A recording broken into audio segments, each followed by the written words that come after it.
नमस्कार, आपका स्वागत है द पंछी में।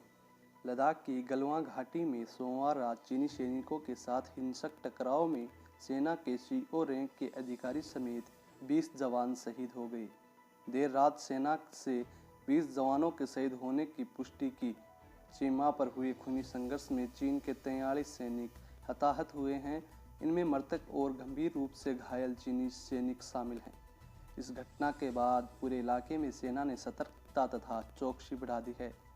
चीनी सीमा पर 35 साल बाद इस तरह की हुई यह पहली घटना है।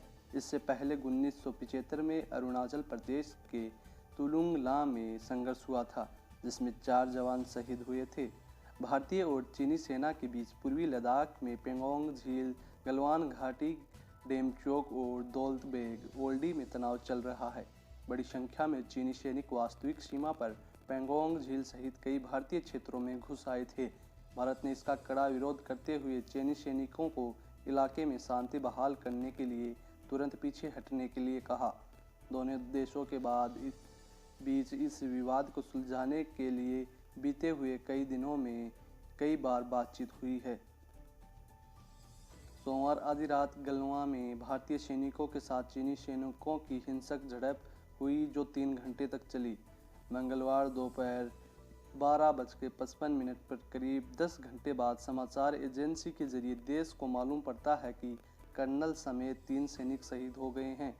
करीब 1 बजे सेना इसकी पुष्टि करती है।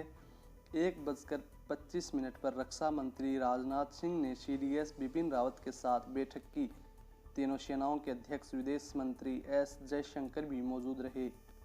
1:36 पर चीन का आरोप भारतीय सैनिकों ने सीमा पार करके चीनी सैनिकों पर हमला किया। 1:42 पर भारतीय सेना का बयान डी-एस्केलेशन प्रक्रिया के दौरान हिंसक झड़प में दोनों तरफ नुकसान हुआ। 2 बजे ब्रिटिश अखबार द टेलीग्राफ ने दावा किया कि कम से कम 34 भारतीय सैनिक लापता हैं। 3 बजे PM मोदी की मुख्यमंत्रियों से वर्चुअल बैठक, मुद्दा कोरोना। इसके बाद रक्षा मंत्री राजनाथ सिंह से मुलाकात की।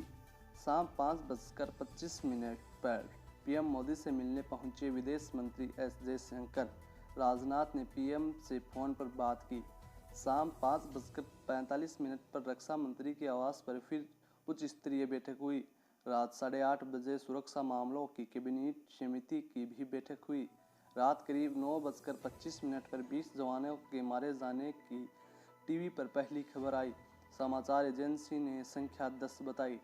9:49 पर सेना ने 20 जवानों की शहादत की पुष्टि की।